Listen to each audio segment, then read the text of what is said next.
Hello, Uganda. Good evening. Welcome to the show. It's partner. Republican choosing to leave the country, and what does that tell us about the state of political dissent in Uganda today? For decades, Uganda has presented itself as a country of stability in a region that has experienced wars, coups, and political upheaval. President Yoweri Museveni and the National Resistance Movement have been in power since 1986, making Uganda one of Africa's longest-running political systems under one governing movement. In its 2025 Freedom in the World report, Freedom House classified Uganda as not free, scoring the country 34 out of 100. The organization cited restrictions affecting political opposition, civil society, media, and dissent. Tonight, we speak to Major Paula Wich, Director of Foreign Affairs at the NRM Secretariat, Mr. Job Kija, and Dr. Yusuf Serunkrumah, both of them political analysts. Welcome to On the Spot.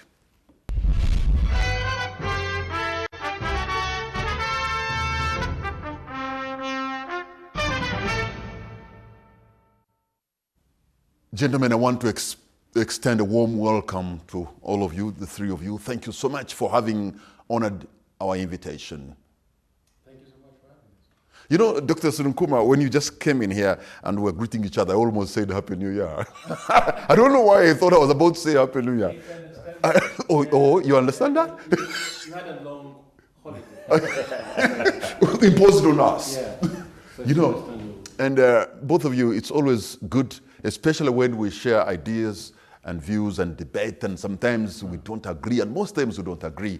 I know that. And you know, we are coming back on air, and for you, the viewers of On the Spot, after a long time when we're off air.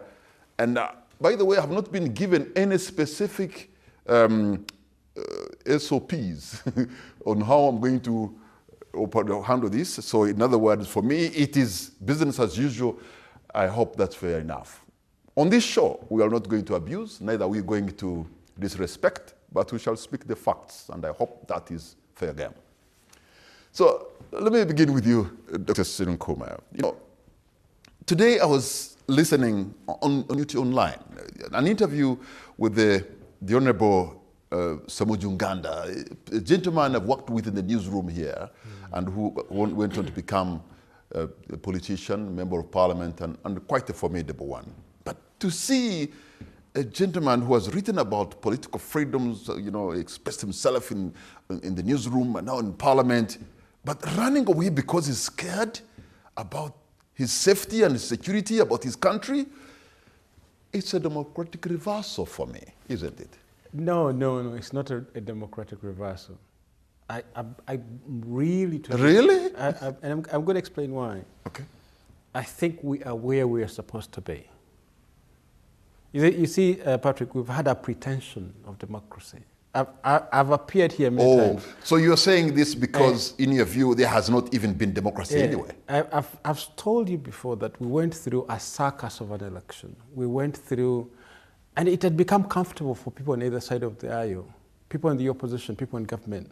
The pretension that we're a democratic country, that there's freedom of press, before you exceed certain limits, the parliament is functional, the human rights are observed. We've lived through this facade for as long as I can remember, I think since 2005, right? We've lived through this facade, and I think we needed that moment of truth. And I think we haven't manufactured enough ugliness for us to realize we've been on a wrong trajectory. And I think for me, the list of exilees is growing longer and longer, and I can tell you, Patrick, we are where we're supposed to be. This pretension of democracy is now blown off through the window. It's gone. Now I think there will be a long list of exilees. At some point, Patrick, I'm sure you'll be only calling people like Paula and his friends. At some point, I think all of us are going to become NRM to be safe. You know, somebody asked me the other day. Are you thinking about it? Somebody asked me the other day that, why did NRM win by landslide across the country in the LC1 elections? I asked with whom were they competing against? They were competing against each other. right? I'm telling you, Patrick, at this point in time, it is safe to be NRM. In fact, it's not even safe to be just NRM. It is safe to be NRM plus NRM PMU. Plow. You have to be NRM Plow. I don't know if Major Paula has already secured his card and number, but it is safer to be that. And I'm telling you, Patrick, we're seeing a lot of anxiety in people who are critical of the government, who are clearly marked opposition, but you can't imagine the amount of anxiety in people who identify as NRM. They are even more anxious than people who are actually opposing this government, because for them, they also see we're sitting on a time bomb, sort of. So what they've done, they've secured residents abroad, they've moved to their families. If you saw, and I'm not making this up, Major Paula, if you saw, we had ministers who were, appointed by the president, but we discovered these people can't become ministers because of their dual citizenship with other countries, which is against the Ugandan constitution. So the amount of anxiety inside the government is way higher than what you see on the opposition side. And the list is growing, and for me, I think it has to get uglier before it gets better. And the uglier, the better. We have to manufacture enough ugliness as a country. And then we need to sit down and say, this country belongs to all of us. But sometimes you talk about to manufacture enough ugly scenarios. I mean, how low can we go? Because if a Lord Mayor of a city is incarcerated, granted, he could be having a crime he has committed. I get that. But then humiliated in the manner he was. And then somebody say, I don't know that I'm running out of diapers and stuff like that. I'm like, how low can we sink? Okay, I don't know if what I'm going to say is not going to cause you trouble. But, I visited a man called Mwanga Chivombi, who is one of the Buganda chairperson of NUP, who is in prison. And I visited him one time, and I asked him this question: what do you think about this country? Where do you think it is headed? And because he has had a longer spell in Ugandan politics, he had a more nuanced understanding of things. And there's one point that he said which made so much sense to me, and I wrote about it in The Observer. He said we're dealing with the last of NRM. Now the problem for us is that it affects the entire country. We're dealing with the last of NRM, where we are dealing with the inner circle. And the inner circle are men with guns and with less legroom for debate. This is why you see it's only Major Paula who is doing all these media runs to engage the public. But so Mwanga will be given a trajectory that in the 1990s, when they went to do politics, they would engage the Wananchi. Before I go Patrick, let me finish this. This is a good. I need to tell the story. In the 1990s, when they went to the countryside to look for votes, they engaged the peasants. The peasants said, no, we're happy with the way things are running. In the 2000s, the peasants had gotten disappointed. Started dealing with the cadres.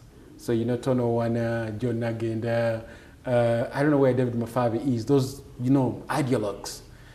And now we reach the 2010s, those ideologues are not there anymore. So you're dealing with some sort of half ideologues like Major Paula, Andrew Mwenda, well, there's still Ofono Pondo. You can deal with the ideologues. But now in the 2020s, these ideologues are also quite disappointed if you speak to them privately. So now we're dealing with the inner circle, the core. We're dealing directly with the deep state. You see, and I think this is the ugliness you're seeing, that, a man like Gideon Lukwago, he's trying to serve court summonses to the CDF, who is not servable, right? And they pick him up. So let me come to you, Major Polawich.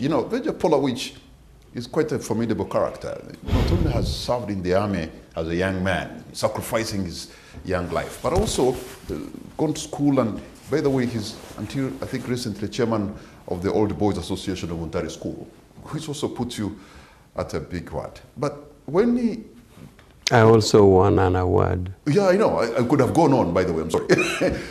When Dr. Cyril Kuma talks about these are like we are looking at the last ends of NRM. Do you feel like the last kicks of a dying horse? Are you in your evening times, or you feel rejuvenated? Not at all. It is the opposite. Now, if you have to talk about the last ends of NRM, it can be measurable, it can be quantifiable. And one indicator of measurability is the recent clear 71%, where we clearly got the mandate of the people.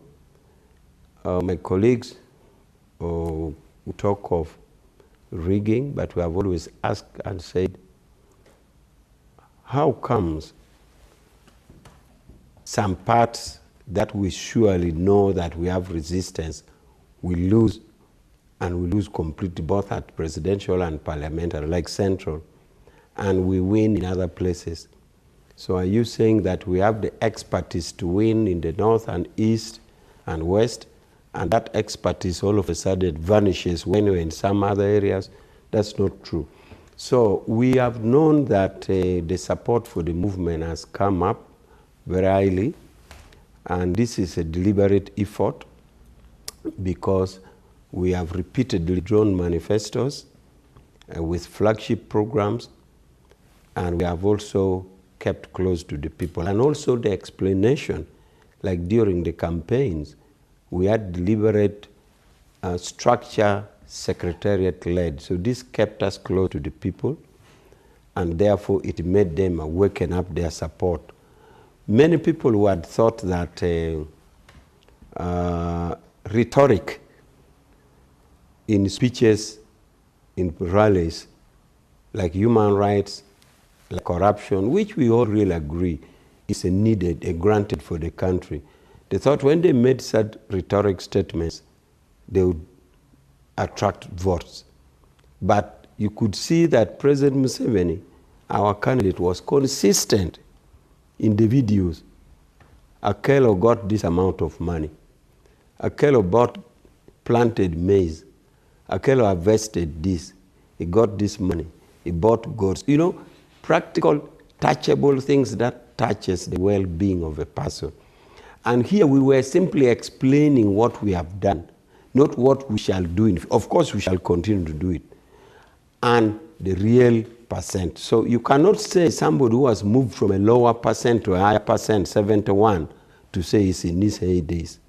Now, back to the issue of, I think the gist of the matter is the human rights, the exiles. Of course, by definition, exile, you could say, is being forced out of a country for political reasons. Now, Kamara, the gist of the matter here is that there's a constant struggle for contestation for political leadership. And this contestation starts with election and campaign. Now, a party wins, like NRM wins. Now, our colleagues who don't win move on to a second level. They even try negotiation. Let's have a national dialogue, let us consult, let us talk, you know, we can't win this. And yet the constitutional framework provides that you win. Now, after that, as you even try to listen to them whether or not to have the consultation, they move to the third phase. The phase of thinking that you could actually access this power through legitimate means. And that is what brings the contradiction in the country. Because immediately you move to that third level, you are raising yourself to the level of treason. And even it moves away from us, like the party, because for us as a party, we are doing the democratic political means. That therefore moves to the state arms, to the army, to the intelligence. Now, once you start that conflict in a country, it becomes now operational.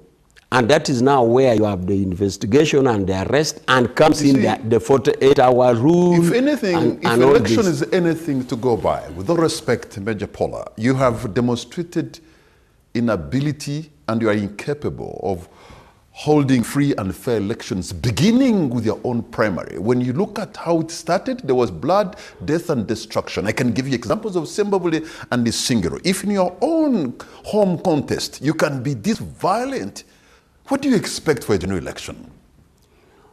Well, I can accept the blame for the national election in a vicarious situation, in that because we're a ruling government, you can say indirectly we can be blamed for the national economy, but I mean national election. But you know that a national election is held by the Independent Electoral Commission. But given, because we are the ruling party, we can take that vicariously. But our internal dynamics, we greatly appreciate that we have a developing democratic systems in our internal party. And that is a challenge. But because for us, we have chosen to make it open, and we have chosen to make it adult suffrage. That is not easy to manage. We have more electoral polling stations in the country in NRM than Independent Electoral Commission. Because our constitution provides that you will have election per branch, and our branch is per village, and that is 73,000 villages. So you can imagine a political party handling a big election. So we have people in a primary who not play fair, but we expect them to go and play fair when it comes to general election.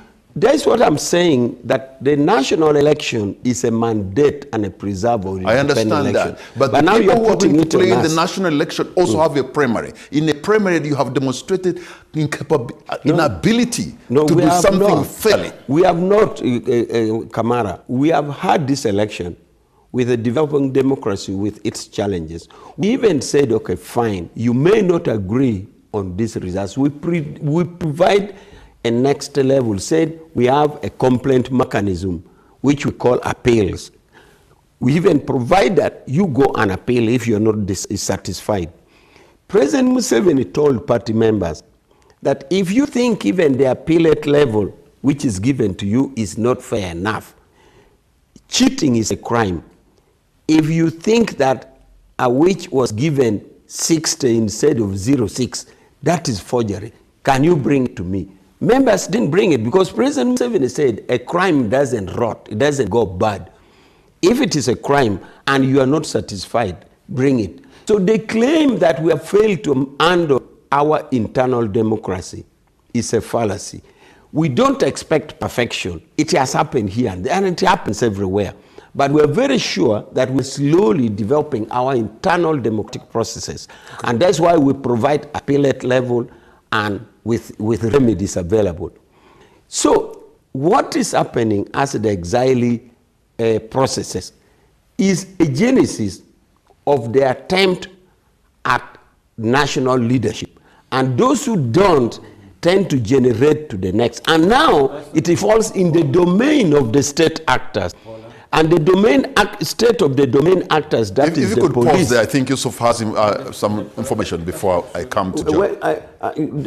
Doctor knows that one at a time, gentlemen. As a discipline cadre, one at a time, gentlemen. To him, but he doesn't want to No, but there's some information I suppose he wants to give.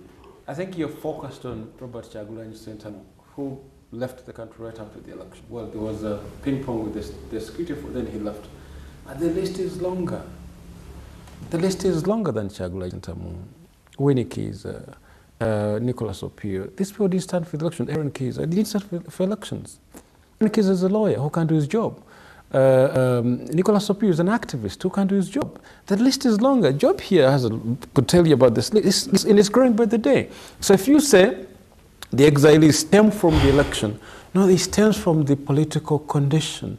Journalists are escaping the country. Another lady, I think, was running for Kampala Woman MP, Nana Mwafrika. Yeah. As we speak right now, she's holed up in Nairobi and in exile. In fact, I got the call from her, and I was like, even you? She was like, even me. Most of these people didn't stand for election. It's just the environment.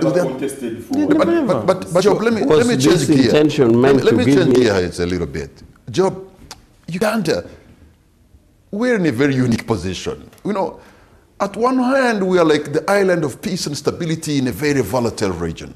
We have the highest number, I suppose, of refugees anywhere on the continent. People are running here because they find some kind of solace, some peace, some stability, the South Sudanese and Congolese and Burundians and Rwandese. But now, the same country, we are beginning to export our political elite and the journalists and activists because they are running away from Uganda. How do you explain this? Actually, we are receiving people running to us, but then we're also running away. I think today the minister responsible for refugees advised the refugees that we have here to go back to their countries because the government only has half of the resources required to cater for refugees. And I think already there are those that have opted to go. I read that some Burundian refugees, about maybe 15,000 or so, have already started going back. But generally, the situation, even much as we are marketing ourselves as a home for refugees, we have an open door policy. I think also we can no longer manage our own refugees, I mean the refugees that we have here competent. But it's such ironic that a country that projects itself as the best destination for refugees globally is actually now the next source. But it is actually. You ask, if you go now, the Habesha community, the Eritreans and the Ethiopians, if you go to Makindye division, at that rate, give us another 10, 15 years, probably they would even outnumber the local people in Makindye division. Yeah, that's what and I'm they saying. seem to be thriving. That's what I'm saying. It's such an irony that you are housing accommodative refugees, but then the conditions that are forcing those refugees to leave their countries and come to your country are also the same conditions that you are creating for your own citizens to send them away, and then you become the next source of refugees to the world. For me, I see that as such an irony. But if you look at where we are at the moment as a country, I think I would say we're in a reign of terror because of the things that, and we seem to be so happy about it, that we are abducting people, torturing people, incarcerating them for fun, for no specific reason actually. Because when you see the people that are abducting, going online and even joking about it and laughing about it and going ahead and continuing to do it, it actually shows you that there is no particular reason as to why these people are doing those things to us as Ugandans, but probably as a source of entertainment. You could actually look at it that way. But of course, we know that the point at which the NRM has reached is where I think any empire in the world that has lasted so long would ordinarily be, which we call self-destruction mode. Because you have stayed so long, you've become so comfortable, you have run out of ideas to sell yourself to the populations, and now you opt to pick tools which are no longer palatable to the society that you are managing, and you then start destroying yourself as a party. And I think that's where we are at the moment. If you look at the people that are running away, we have 5 categories of people that are leaving this country. The first category are the political exiles. The second one are those that are running away from human rights violations, people like Kakwenza. The third are people actually that are connected to the system that, before I even go to those, they're actually economic refugees. We have people that are going to Dubai and all these other places because the economic conditions in the country can no longer enable them to stay here. The fourth is people that are close to the system. Recently, I think some 2 months back, we had this standoff on ministers that could not swear in because they had adopted foreign citizenship, okay, dual citizenship. And I had, I think, a video of President Museveni yesterday or yesterday but one, where he was explaining how we came to the idea of dual citizenship.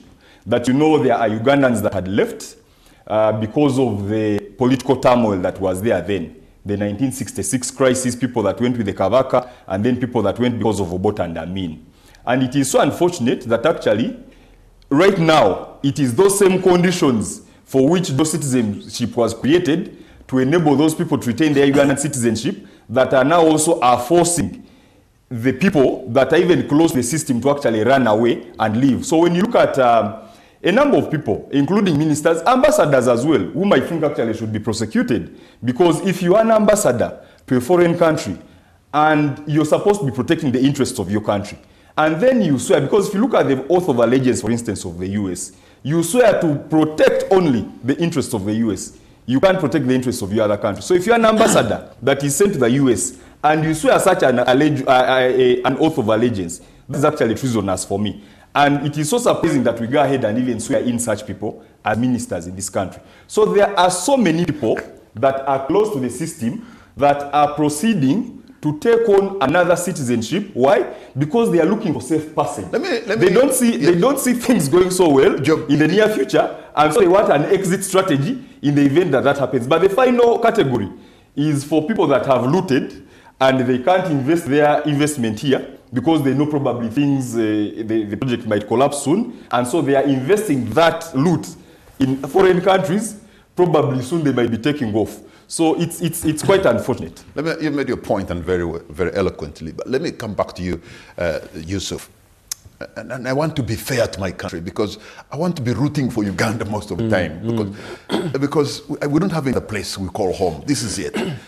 But really, when you look at Uganda and our refugee policy, and you see how people are streaming in big numbers, the people who come to Uganda as refugees, if they went to Europe today, it would be international headlines.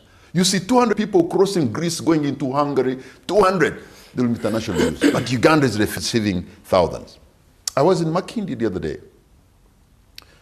Even signposts are written in Tigrinya, the language for Eritrea. The biggest structure of a church, a cathedral, in Kampala today, by the way, it's no longer Rubaga or Namirembe in terms of size.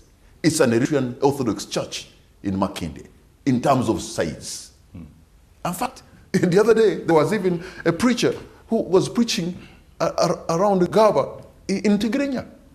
So if people are running here, running businesses, you read signposts in another language. Before they're even writing a different language in Kampala, they are sure about the numbers of those who are going to read it.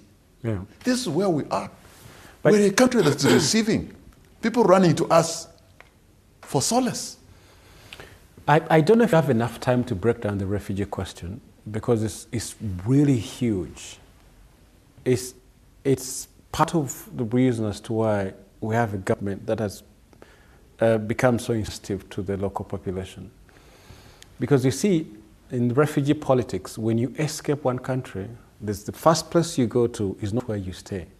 You have the choice to ask to be relocated to a country of your choice. So others are in transit. So normally, this is supposed to be a transit place. But normally what happens when refugees are given the opportunity to choose, they choose Europe or North America, right? Now the Americans and the Europeans don't want these black faces in their countries.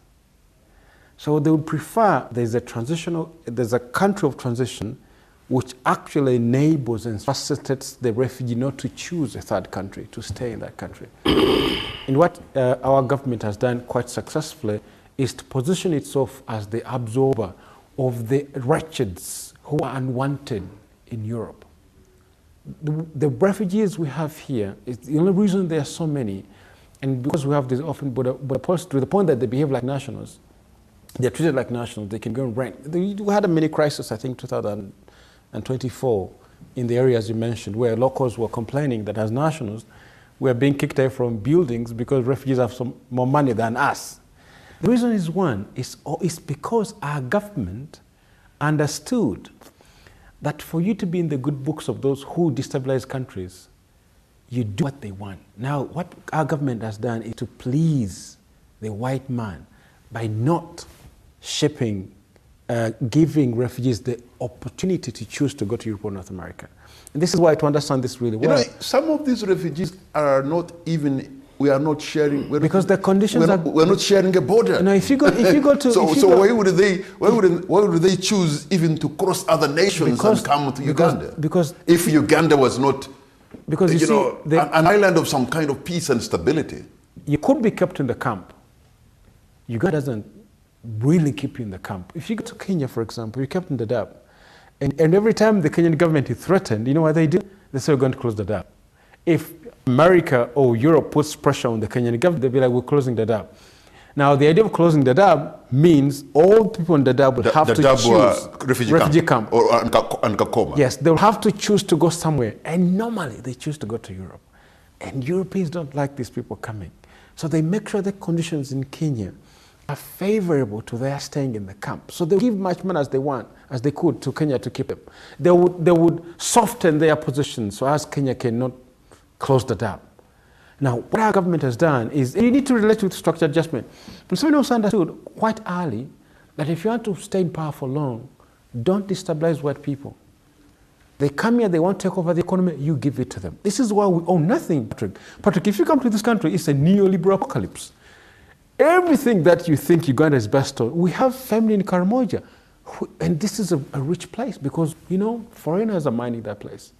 Our telecommunication, our banking is extortionist. It's foreign dominated. So, Paula, so that comes to also to the refugee question, is that in this package of pleasing our former colonizers includes accommodating all the refugees from. We're even buying them. We're even buying American criminals to come here. Mm-hmm. We're extending for money. But there's one point I need to add. There's a point that you made earlier in asking Job a question, that we are receiving so many refugees, but also we've been exporting so many. If you go to Canada, they are Ugandan constituencies.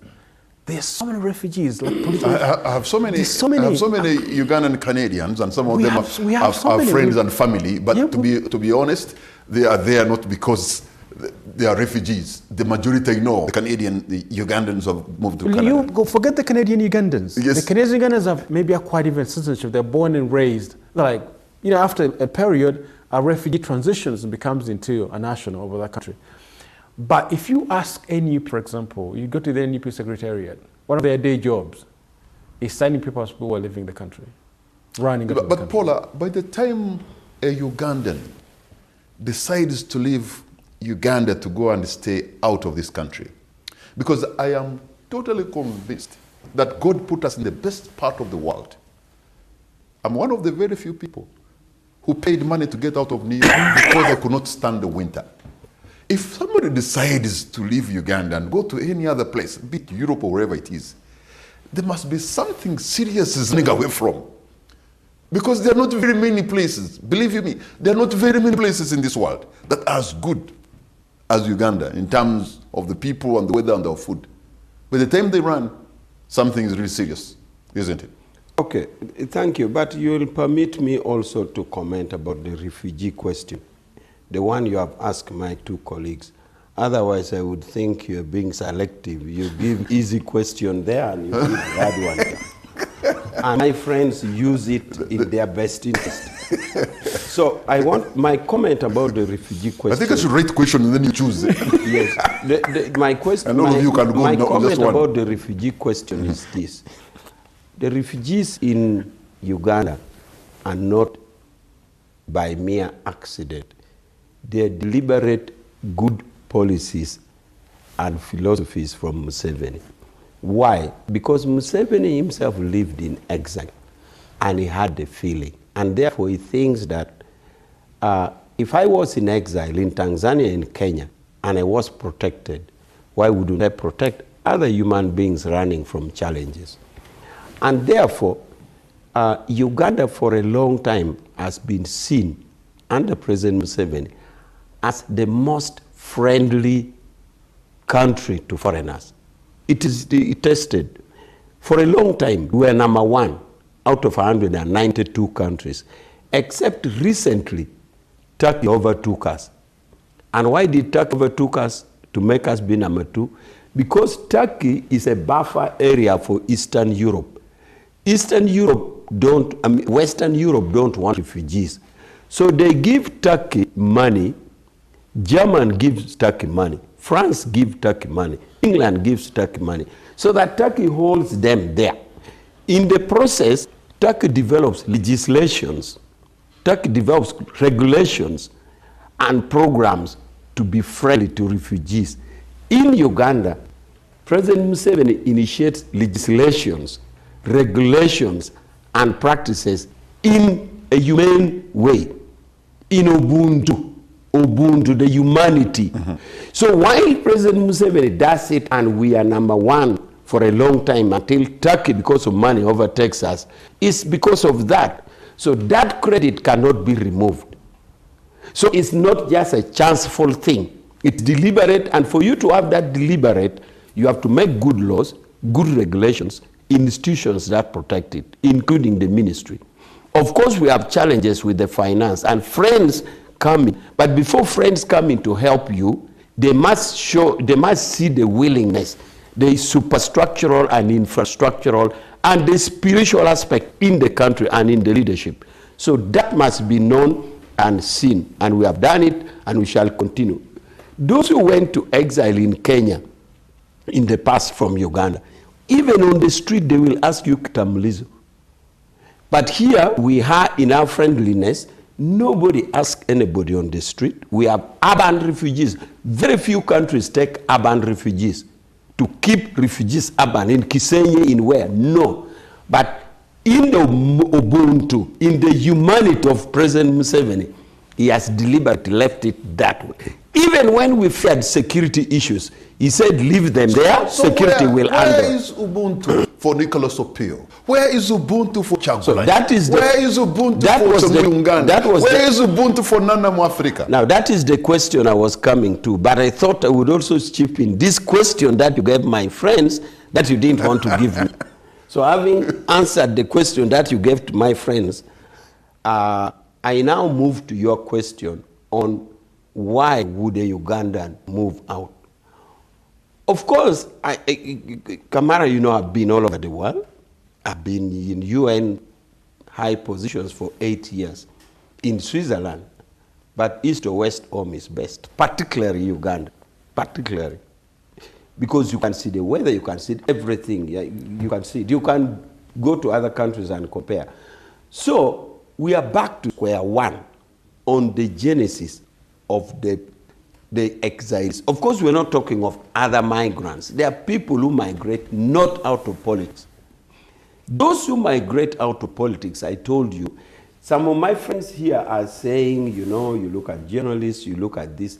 Many of them, if you set the detail of the facts relate to what I told you, that we have a set up system of accessing state power, and it gets to a level where somebody digresses and it becomes a state matter. That is, it becomes a violation of the law, and once there's a violation of the law, the procedural aspects causes a system which wraps around the domain of human rights. For example, I've said areas of 48-hour rule, areas of arrest, and you know that even in human rights perspective, we even have the challenge of training security agencies on how to operate. We have gone as far as saying you have the Human Rights Enforcement Act, so that even if you suspect somebody to have broken the law, even treason, Human Rights Enforcement Act sets out perimeter of doing it. But when it comes to the real theater of the operation, the real action of effecting, we get challenges, and some of these challenges is what we see. But remember, people who go out with their also aims. As you have failed to in step 1 and 2, then you try the other. But it is in our wish that everybody be here. For example, President Museveni has always told you that unlike you're talking of the individuals that you are mentioning, we had the entire West Nile to Sudan, part of it to Congo. That Koboko district was empty. Arua district was empty. No human being. Okay? The Moyo district was empty. This district of late Moses Ali, Jumani, was empty. You can imagine nearly a quarter of the country was empty.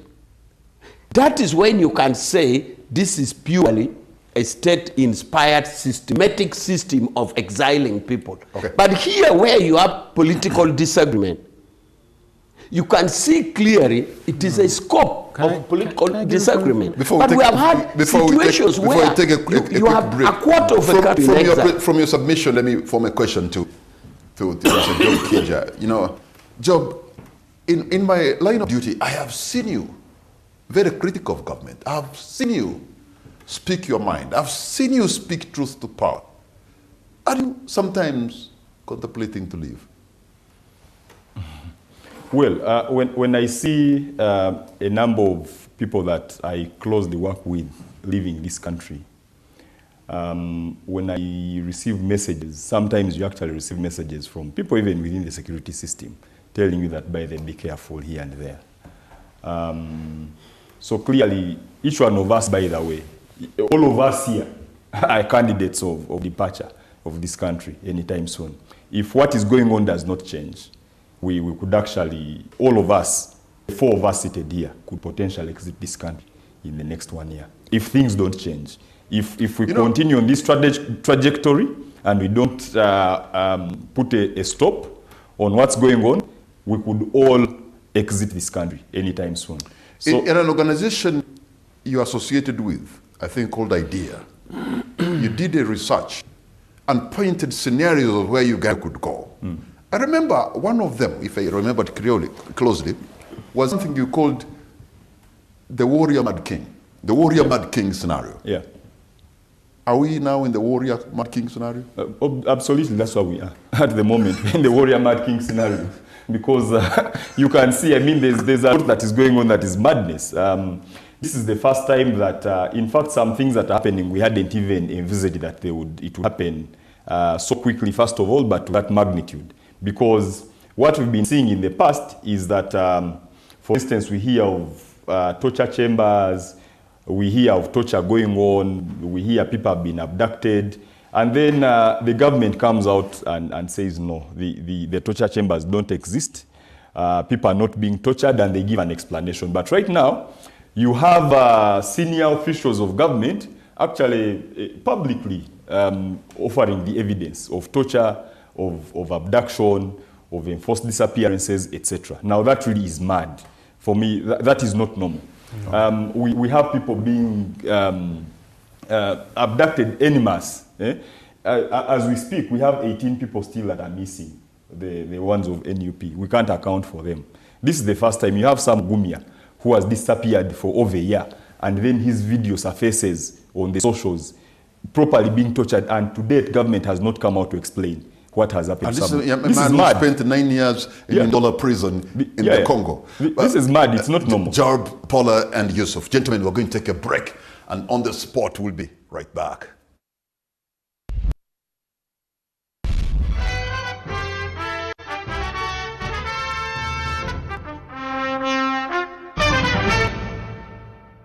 Welcome back. You're watching On the Spot. My name is Patrick Amar. My guest tonight, I have Mr. Job Kija and Dr. Yusuf Kuma, political analyst, and Major Paula Awich from the NRM Secretariat. And we're talking about Ugandans who are increasing in number going into exile. But let's try to dig deeper, Yusuf, and find out. Because the NRM government has been in power for 40 years. But this time it is... And President Museveni has been in a contestation for power with different individuals, Dr. Kizza Besigye, but every time there's that contest, people don't just leave like we see now. Like within 1 month, Bobby Wine is gone. This time around, what are the real triggers that have made Ugandans feel so insecure, the political elite in the opposition, to move? You know, I think we have entered a transitional phase. We're seeing the last of Mr. Yoweri Museveni, and we are moving into a new leader. You keep saying we're seeing the last of Yoweri Museveni. What do you really mean? I'm using a biological argument. There's an old man, he's 80, and I don't think I'm going to see him for the next 10 years, or maybe 15. Not that he will be dead, but I think if he'll be around, he may be not the man in charge. You see, as they say in the streets, yawangula mulala, yalaya mulala, nafuga mulala. That's what we say in the streets. So, what does that mean? the one who won the election is a different guy. The one who's sworn in is another guy. And the one who is in charge is another guy. So 3 individuals. Yeah, so that's what they say in the streets. And I think there's truth to it in the sense that clearly, Patrick, we have entered a phase of transition. And you can see, if you read Museveni's letter to Mwenda, Museveni tries to recapture the ideology, the anchors of the NRM, the things that the Nagendas used to say. You would think that piece was written by John Nagenda if he were to be alive. The things that the David Mufabis used to say, that we are a party rooted in debate and exchange of ideas. Even when we find ourselves disagreeable, we continue to debate because this is the dream, this is the idea behind the national resistance movement. But Museveni is not in charge anymore. He's become a columnist like myself. He can now address the country through a column. If you're talking about torture and you say torture is not part of the NRM, you're Mr. Museveni. You are the president. Stop it. Ask for Mr. Mugume. You know, Mr. Museveni famously said, there is no way he can be president of a country and somebody disappears and there's no trace of that person. He's on record for saying that. He's on record on saying that. But he's in charge. Ask whoever is in charge, the security agencies, the intelligence agencies, can we know where Mr. Sam Mugumya is? The country is telling us this man was abducted from his house, from a hotel, and we don't know where he is for the last 1 year. True to Mr. words, how can I be president and a person disappears? Job told you 18 NUP people are nowhere to be seen. 6 years now. When Mwanga Chivumbi was abducted from a police post in Impigi, for 17 days we didn't know where he was. Abducted from a police post? A police post where the roadblock was mounted at a regional police station.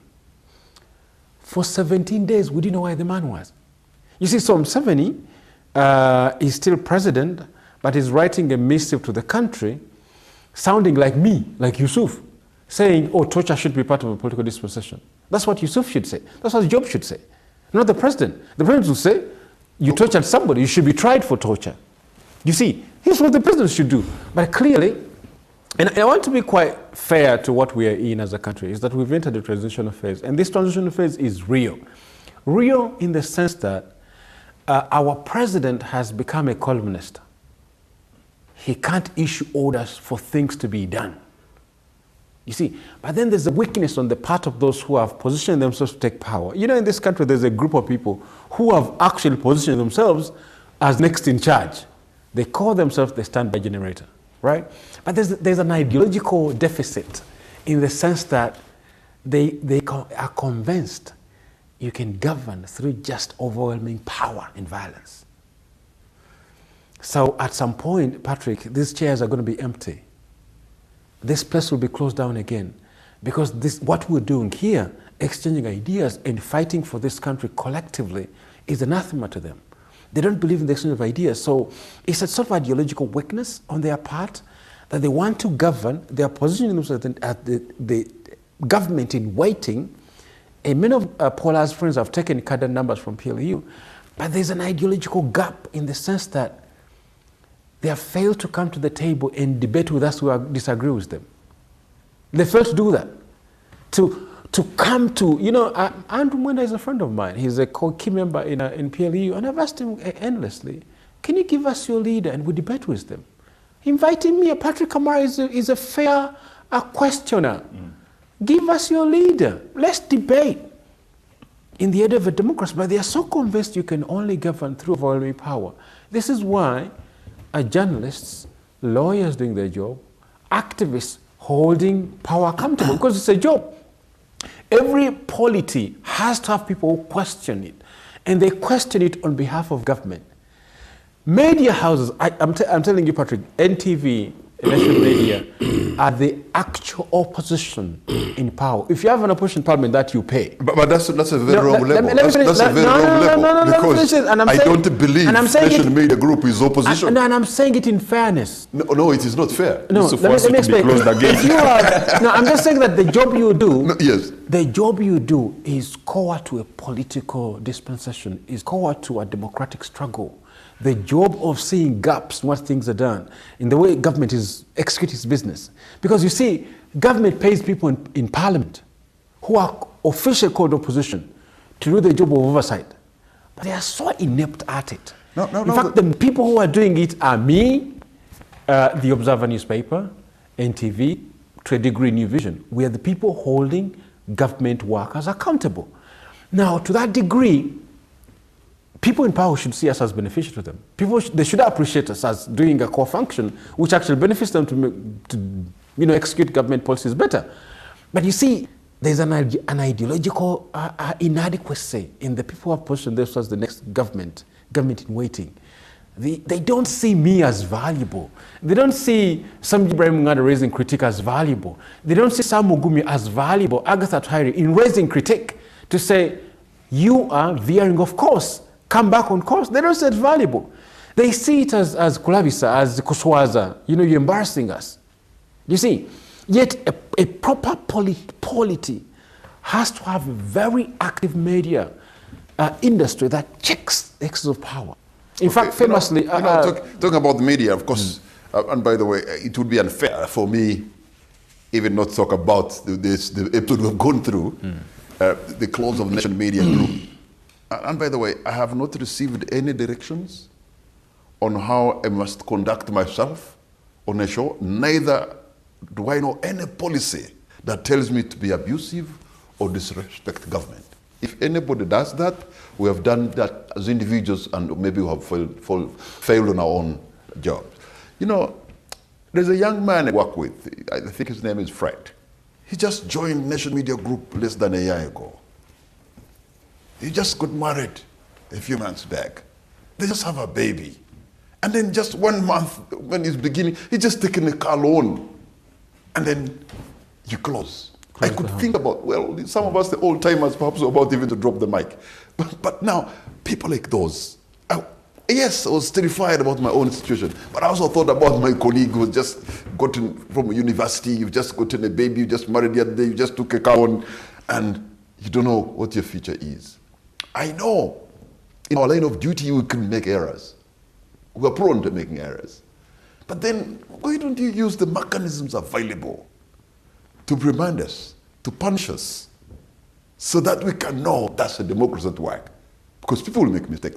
The regulators are there to say, you know what, Patrick, you're out of lane. What you did, that's an error on your side, and then you come for us. But Paula, when things are done in the way they are, then democracy is threatened, isn't it?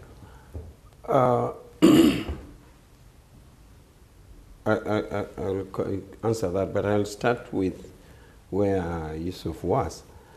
Yusuf makes comments about the method of communication of my chairman of my ruling party, I'm a director in NRM. You see, Yusuf, when you say President Museveni's writing is like a columnist like you,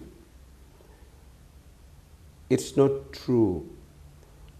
As a head of state, he has the discretion. He is the driver in the driving wheel. So he has the discretion to communicate to the citizen in a way he deems fit. For example, he can talk to the people of Uganda through a constitutional provision like a State of the Nation address, which is gazetted every year.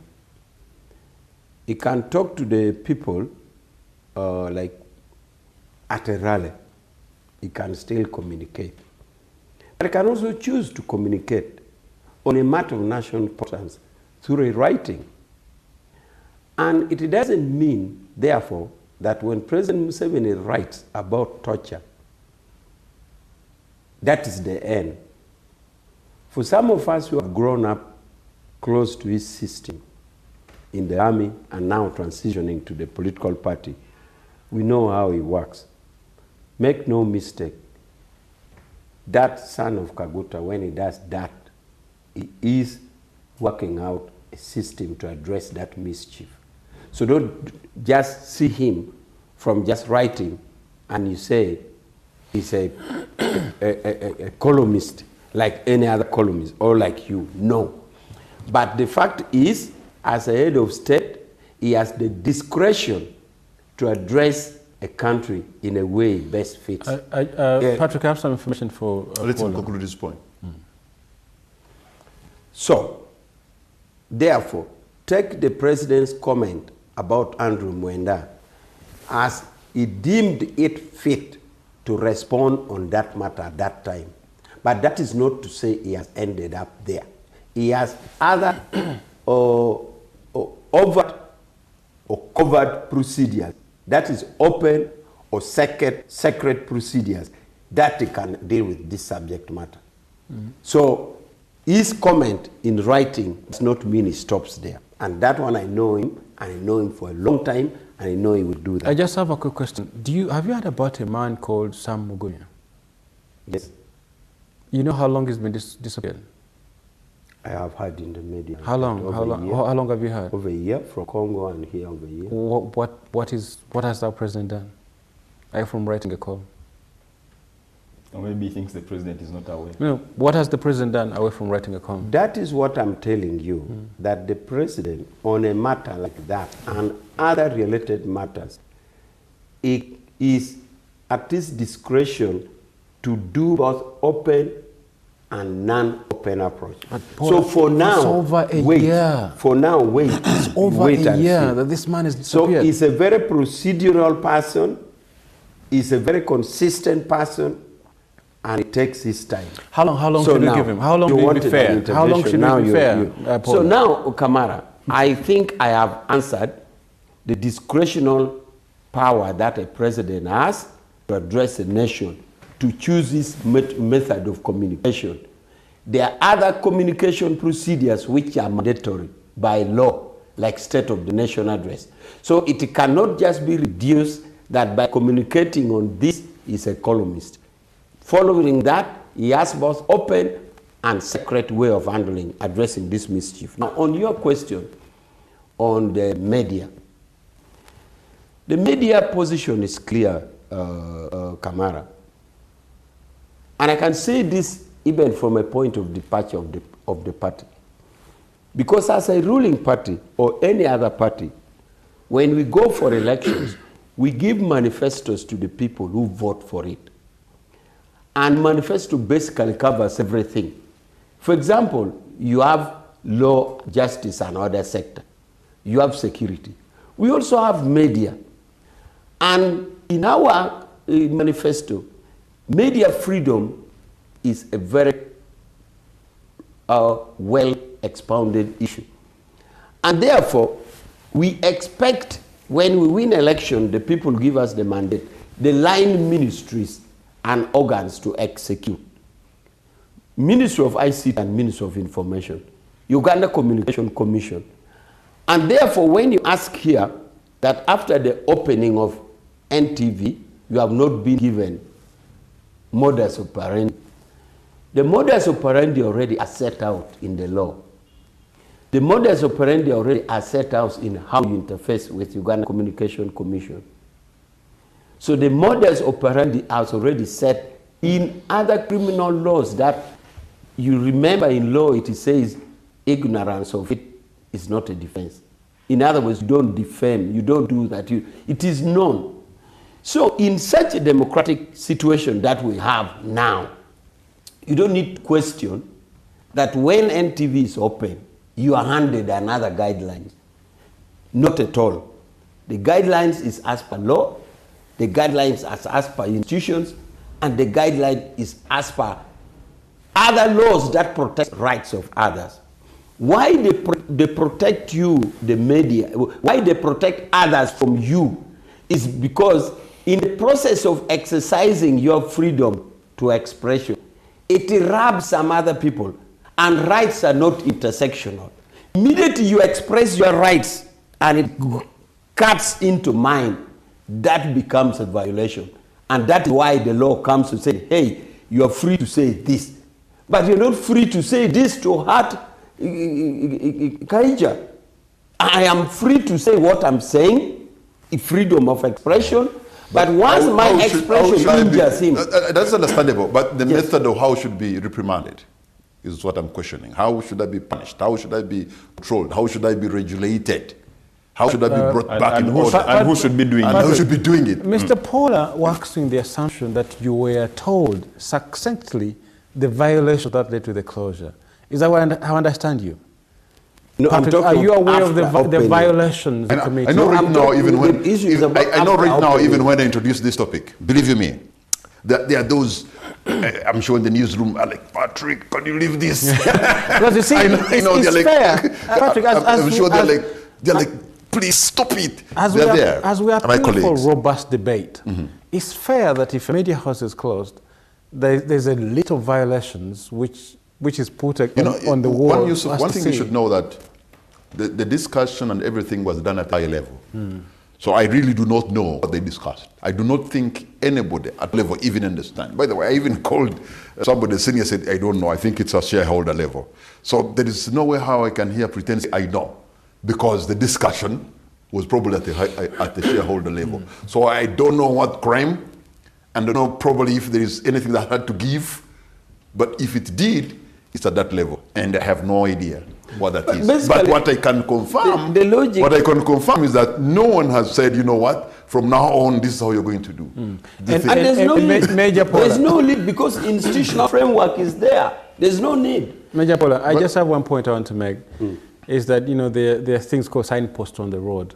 When you talk about exile, you know, you don't have to be directly affected, but you read the room, there are signposts.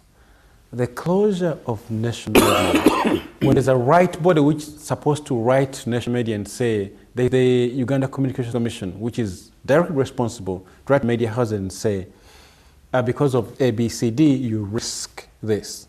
But I remember very vividly, and you know, I'm in this terrain as well, because I also work for a media house. I remember very vividly, the Uganda Communications Commission chair came out and said they are going to consult on the closure, right? And the night he came out and he said they're going to consult, Andrew Mwenda, you know, now we got to talk about Andrew Mwenda. Andrew Mwenda came and said the conclusions of the debate has been finished. NTV, national media, is going to be opened soon. Now you see the sound of the mismatch between who is in charge. Yoweri Museveni as president, the man we gave 70% of our votes, gave us a body responsible for media houses. But then there's sort of a ragtag inbuilt outfit which calls the shots. You see, Paul, how nervous it is for wananchi, ordinary folks who are seeking for certainty. You see, government runs on certainty. That Patrick Kamara, when he shows up the next day on his job, they're certain. If I break this regulation, the channels of report are going to come down at me in this fashion. We have now lost certainty, I think the people Paula. with power and then the de facto power. But yesterday, our first point, we've lost certainty, and the loss of certainty is why we are running helter-skelter. It's why we are saying. Yesterday, I had a conversation with a professor at the university, and he gave me a phrase that where we are now, he called it a dialectic of defiance. That we are in, and he said, a framework for how opposition and power shape each other. The power creates a system, and defiance has rises to challenge it in turn. That defiance changes how power works, creating a continuous back and forth tension between control and resistance. A dialectic of defiance. That some people are actually even benefiting in that. You know, I am so opposed to you, some kind of dependence, you depend on even opposition itself. Yeah. You know what I mean? Is it me or Job? You. The theoretical position for me has always been that power determines it the way it is opposed. That no matter those in power set the ball rolling, and they guide those who are opposing them on how they should act. You know what he said about what Frantz Fanon told us, that when the colonized understood that the only language the colonizer listened to and exercised itself was the language of violence, the colonized responded in violence. You see, Paula, what you've done to this country is that we have now created a regime of violent negotiations. Violence has become the language of cultural, political, economic negotiation. You have a land wrangle, you have a civil conflict, you have a relational, say, an emotional conflict, you resort to violence. You know, Patrick, I'm a student of the region. I went to Somalia to write my PhD. I spent time in Somalia. And when the war in Sudan broke out, I spent some time to educate myself about Sudan, right? And I can tell you that you can replace the actors in Sudan with names of Ugandans doing the same things here. The government in Sudan, before 2021, which actually collapsed, created this sort of ambivalence on who is in charge and how is power executed. Omar al-Bashir had three wings, equally powerful, exercising power without knowing really who was in charge. And at that point, they just turned against him. But then the civil society, they were running in exile. You don't know how many exilees Bashir created. And we're doing the same thing here. And we're burying our heads in the sand, not taking lessons from our neighbors who are really instilled in this sort of ruins because of politics. But isn't it also possible, Job, and I'm saying this with a lot of respect, that there are some of people who can decide to actually go in exile when they really shouldn't even have left. They really could have stayed. Isn't it possible that in the form of saying political persecution, there are those who have exaggerated the fear, and maybe you can benefit otherwise by just going out? So let me say things. First, I wanted to get back to the possible characters I see that they could actually have stayed here and things would have happened. No, people are leaving for a number of reasons. Okay. Because some people, it's the economic conditions that are really pushing against them, and so they are leaving. I heard the other day during the, was it State of the Nation address, when President Museveni was asking why these people are leaving and going to Dubai because Uganda is paradise. But I think he's not aware that every year, the universities, the students that the Yusufs are teaching, every year we are turning out, I think, is it about 40,000 graduates? 400,000 total. Is it 400,000? For 400,000, yeah. From all the universities. Certificates, diplomas. 40,000, yeah, from the universities. And then, of course, you have all these other smaller institutions. But then a government has like only 350,000 jobs that it can offer. That's even on the higher side. But that it can offer, of which 60% is what is occupied. I think 40% is what is occupied. I'll need to get the statistics. So the jobs are there in government. They are not commensurate to what is being handed out in terms of the universities. So there are so many people, graduates that actually are leaving to work as housemaids, security guards, to work in supermarkets and restaurants in the Middle East. And of course, if they had an opportunity to go to the US, they would also go. So there's that whereby the economic conditions are pushing you. But in terms of the political exiles, I don't think, for instance, a person like Winnie Kiza, after being warned by two people, she would actually wait for the military to reach her house before she takes off. So if you see things happen to that magnitude, and I want to remind Yusuf that, when Paula says that the president, when he talks about torture, is going to act, we have the killings of November 2020. And then we have people that were abducted in that period. We have people like Zebra Mando that was killed. And the president committed that actually an investigation was going to be conducted. He even admitted that in some instances, the security officers had committed mistakes. And he committed that the families of all the affected were going to be compensated. And the officers that committed those crimes would actually be prosecuted. To date, we have never received accountability for that. So for Paula to try and assure us that actually the president is going to act on torture, I don't think he can act on it, because I believe the reason this torture and abduction and whatever is happening, he's in a way benefiting from it. So there's no way he can actually deal away with something that he is benefiting from.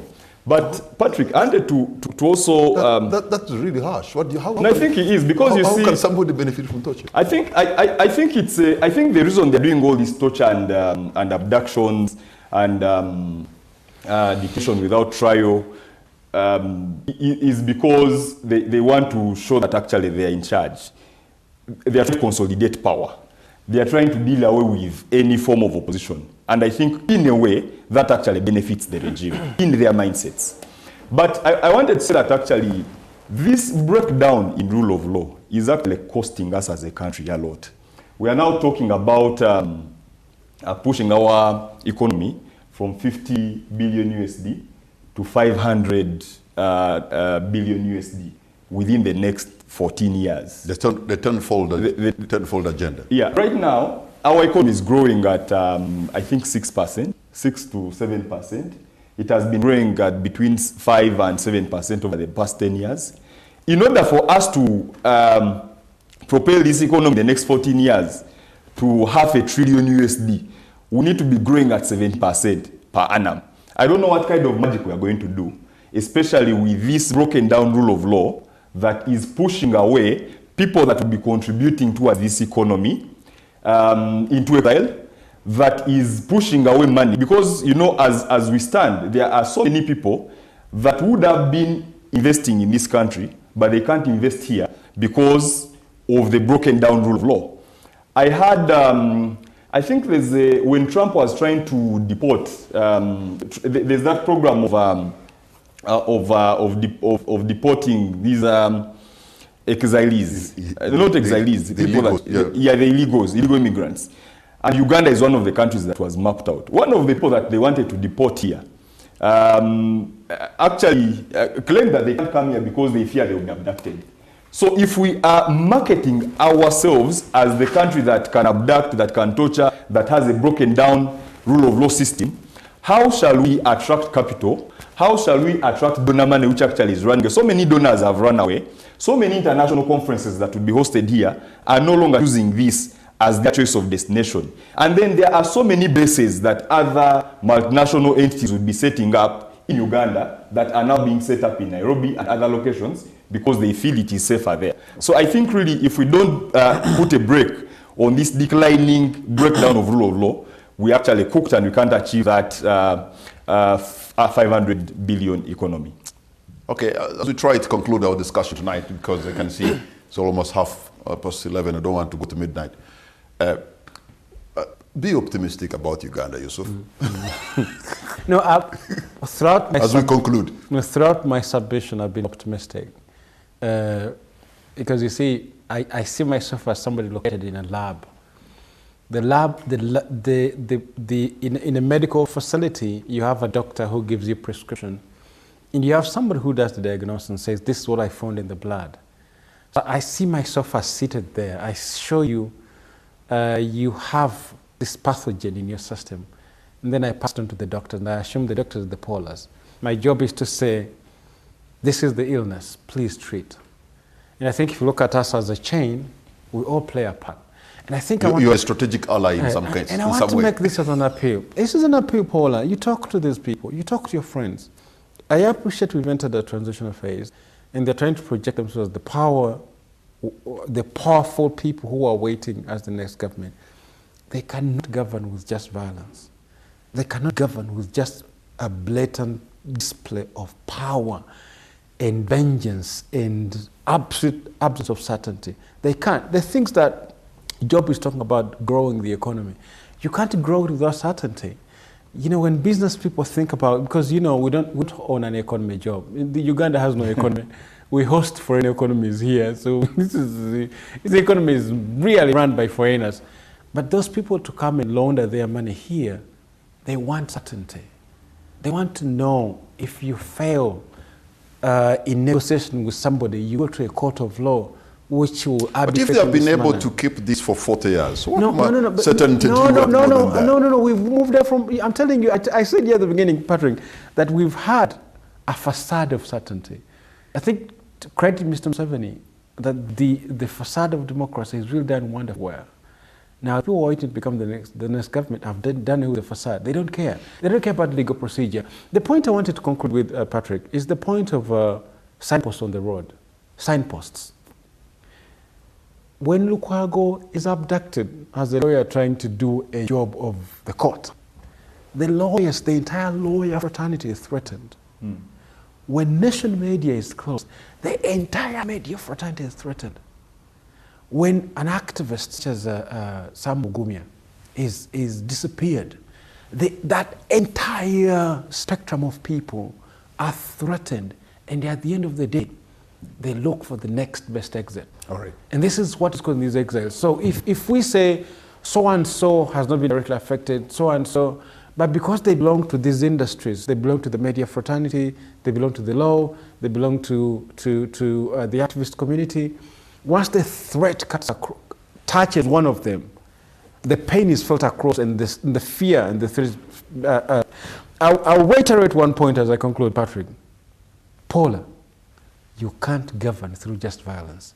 Right. You need to debate with us. Debate with us. All right. Job, what's going to be a parting shot? Yeah, I think I wanted to add actually on Yusuf's list that you see, if you come from an organization like the National NGO Forum and you close it, we should soon be making a year. The entire civil society gets threatened. And you see, What that now has done is that donors themselves that were funding NGOs in Uganda actually no longer sending money here.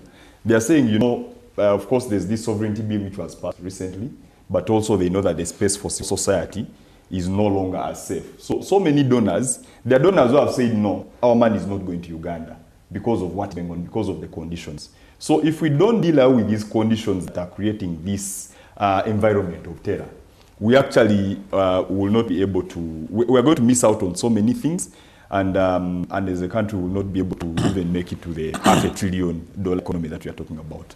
Thank you. And by the way, before you make your concluding remark, I just received something talking about you, something very good about you, Paula. Because on the 25th of July this year, you are awarded the Order of the Lion.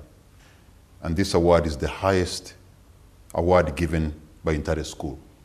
So far, I understand only 3 old boys before 25th of July had been given the Order of the Lion, and this included President Yoweri Museveni, President Paul Kagame, and Yona Mweri Kategaya. So they have added 2 more. Yourself, Ephraim Kamuntu, and I think Charles Kwesi. Congratulations, my brother.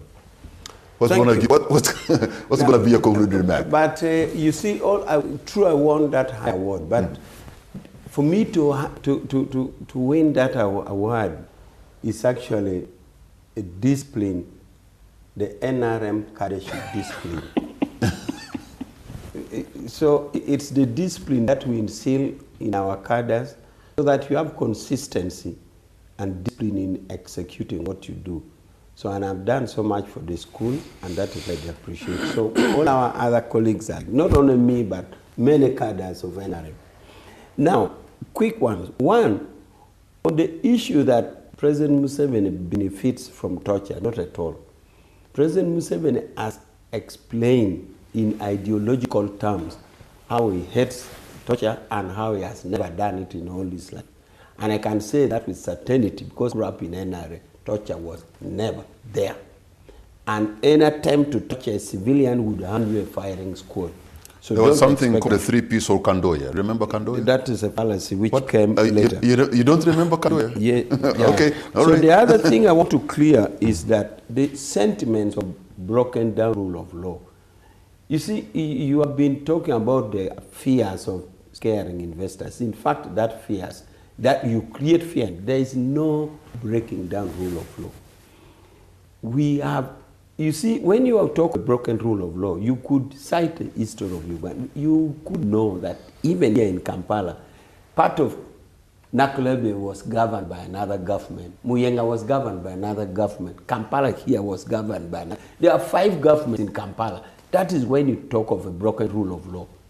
Total anarchy, where you have warlords. But here where we have courts of law working in Kasese, in Kisoro, in Kotidu, where a Supreme Court overturns a military court decision and says, no, you are not supposed to try a civilian. What broken rule of law are we talking about? As a family, as a country, we could have challenges, but the rule of law is functioning in Uganda, climaxed by a Supreme Court telling court-martial stop prosecuting civilians. Now, the other thing I want to say is that, in conclusion, is that as a family, as I have said, we could have procedural challenges. There are always conflicts, even in a family of 4 or 5 children. But this should not be construed to be like broken rule of law and a country falling apart. For us as NRM, we have indicators which assesses, and we also have independent indicators, either World Bank or something. The country is on a good trend, and we thank the Ugandan voters to have seen that the country is on a good trend, and we get the 71%. We can only do better. Thank you very much, gentlemen. Thank you, Yusuf. Thank you, Paula. And thank you, Job. And more importantly, thank you, the viewer. You know, Paula was talking about us, Uganda, as a family. We are Ugandans. This is our home. We don't have any other place we call home other than Uganda. So let us root for Uganda. I know we've had our tumultuous past, but there's also record Uganda we always pull through. I'm eternally optimistic that Uganda will pull through. When you look at the refugees coming in our country, almost 2 million people, the highest number on the continent. Yes, some political elites have also gone. But you, the viewer, how do you reconcile the fact that Uganda receives over 2 million people, but the same country, her political elite are going out? Good night, and God bless you.